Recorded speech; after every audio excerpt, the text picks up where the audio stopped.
Problem number 2 देखिए, prepare accounting equation on the basis of the following. ये transaction दी हुई हैं, आप इनको रीड कर लें, ठीक है, या बाद में आप लोग बुक्स या आप लोग अपनी बुक्स पास रख के कर लें इसको, ठीक है। तो पहली ट्रांजैक्शन है जी, mister Firoz started business with goods ₹20,000, building 50,000 and cash 55,000। अच्छा, पहली ट्रांजैक्शन में आप लोगों के साथ डिस्कस करता हूँ डिटेल में। पहली ट्रांजैक्शन में वो कह रहा है mister Firoz started business with goods 20,000, building 50,000 and cash 55,000।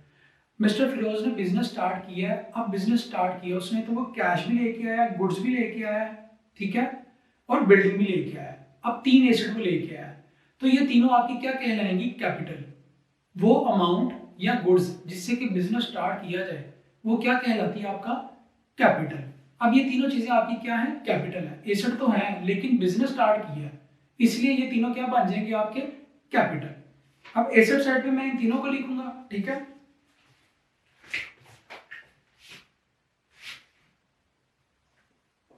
Cash का हेड आ जाएगा,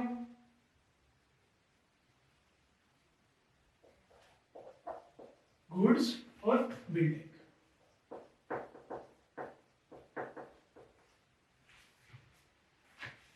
कैश की अमाउंट कितनी है जी? 55,000।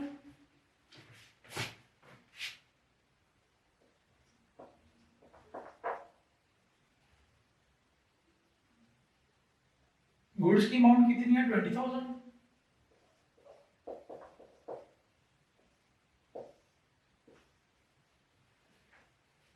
और बिल्डिंग की अमाउंट कितनी है जी? 50,000।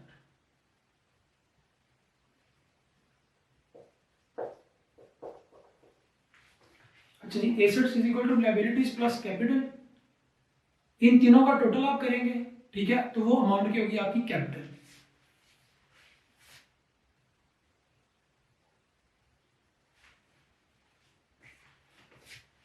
इन तीनों को ऐड करें आप, 50 प्लस 55,000 प्लस 20,000, ये कितना हो गया आपका? 1,25,000।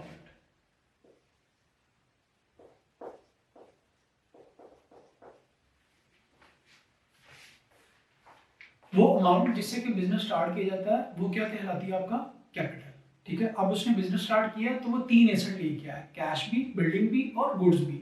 और गुड्स क्या आपकी है? आप क्या अज्यूम कर रहे हैं कि गुड्स का स्टॉक है। स्टॉक आपका क्या होता है? एसेट, इन्वेंटरी भी बोलते हैं हम इसको। उसके बाद जी सेकंड ट्रांजैक्शन है, purchase goods on account for ₹15,000। Goods purchase की हैं क्रेडिट पे, ठीक है। ऑन अकाउंट का वर्ड आ गया, इसका मतलब क्रेडिट पे परचेज की हैं, तो ये आपके क्या होंगे? क्रेडिटर, यानी कि अकाउंट पेएबल। ये आपकी क्या है? लायबिलिटी। अब आपने इनको भी पेमेंट करनी है, पेमेंट की नहीं है। एक तो अपने गुड्स परचेज की हैं 15,000 की, गुड्स में ऐड हो जाएगा 15,000, और लायबिलिटी साइड पे क्या ऐड होगा? आपका क्रेडिटर। कितने से? 15,000 से। गुड्स में ऐड करें 15,000,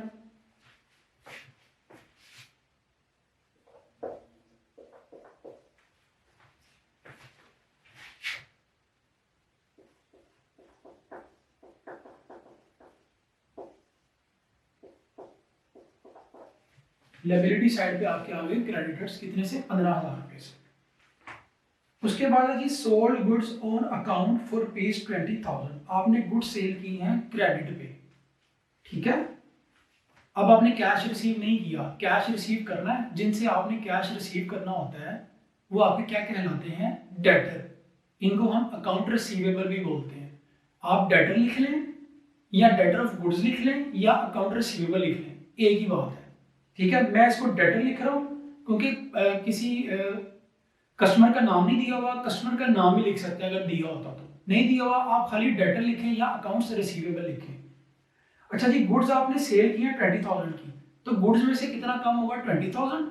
और एक एसेट आपका आ गया आपके पास जिनसे आपने पैसे रिसीव करने हैं, यानी कि डेटर। कितने से? 20,000 से।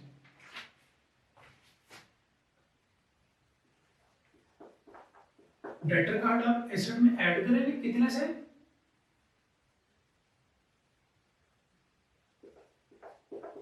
20,000 से। और गुड्स में से आप कितना कम करेंगे? ₹20,000। ये ब्रैकेट का मतलब 20,000 लेस का नाम है, आप माइनस भी लिख सकते हैं इसको, ठीक है, जैसे आपको इजी लगता है। उसके बाद जी cash of rupees 10,000 deposited into bank, आपने कैश डिपॉजिट करवाया है बैंक में कितना, ₹10,000। अब आपने जब कैश डिपॉजिट करवाया बैंक में, इससे आपका बैंक अकाउंट क्या होगा, इंक्रीज। आपका बैंक अकाउंट आपका क्या होता है, एसेट, ठीक है। अब कैश में से आप कम करेंगे 10,000 और बैंक आपका एसेट के ऐड में क्या हो जाएगा, ऐड, नया एसेट आ गया आपके पास। एक एसेट कम हो रहा है, एक एसेट इंक्रीज हो रहा है।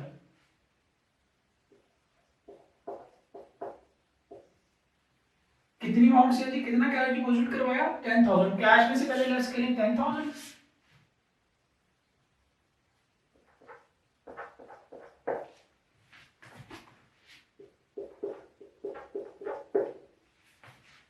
सॉरी बैंक में ऐड करना है, माइनस नहीं करना, कैश में से लेस करना है क्योंकि आपने कैश डिपॉजिट करवाया।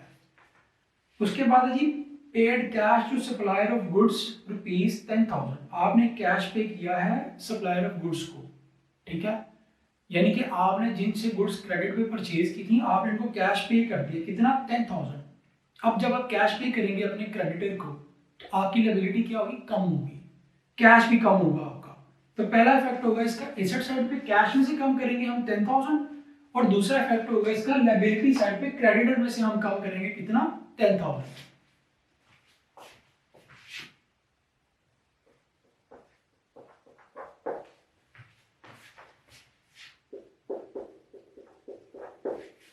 दो इफेक्ट हो गए इसके, ठीक है। उसके बाद है जी paid telephone bill ₹2,000 by cheque, आपने टेलीफोन बिल पे किया है 2,000 बाय चेक। अब आपने एक्सपेंस पे किया है, ठीक है, लेकिन आपने चेक इशू किया है। जब आप चेक इशू करेंगे तो आपके बैंक अकाउंट से पैसे जाएंगे, क्योंकि जब आप किसी को चेक देते हैं वो जाके बैंक से आपके अकाउंट से पैसे निकलवाता है, ठीक है। तो अब आपने कैश में से कम नहीं करना, अच्छी प्रेजेंटेशन के लिए तो ये जरूरी है। अगर आप कैश में से भी कम कर देंगे, टोटल आपका सेम ही आएगा, जितना एसेट साइड का उतना लायबिलिटी साइड का आएगा। लेकिन अच्छी प्रेजेंटेशन के लिए जरूरी है कि हमने एसेट का हेड अलग से बनाया तो आप उसी में ऐड करें, बैंक के हेड में, ठीक है। आपने टेलीफोन बिल पे किया, एक्सपेंस पे किया, एक तो बैंक में से हम कम करेंगे और दूसरा ये एक्सपेंस है, लॉस है, कैपिटल में से लेस होगा, ठीक है। बैंक में से कितना कम होगा आपका, 2,000, और कैपिटल में से लेस होगा कितना, 2,000, ठीक है। अब हम इनका टोटल करते हैं, हर हेड का टोटल करें हम। 55,000 में से 28 इन दोनों को माइनस करें हम,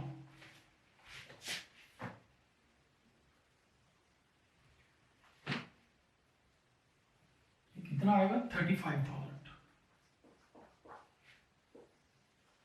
उसके बाद गुड्स 20,000 है, ये ऐड करें 15,000, ठीक है, और ये 20,000 क्या करें, माइनस करें हम, ये कितना आएगा, 15,000। उसके बाद बिल्डिंग की अमाउंट 50,000 है, ये एज इट इज आ गई। डेटर में और कोई एंट्री नहीं की, ये 20,000 एज इट इज आ जाएगा, ठीक है। बैंक का आप टोटल करें, 10,000 माइनस 2,000 कितना आ जाएगा, 8,000। उसके बाद लायबिलिटी साइड पे है क्रेडिटर का, 15,000 से 10,000 माइनस करें, कितना आ जाएगा, ये 5,000, और ये आ जाएगा कितना, 123,000। अब उसके बाद आप इन तीनों का टोटल करेंगे, कैश का, गुड्स का, बिल्डिंग का, डेटर का और बैंक का, इन सब का टोटल कितना होगा,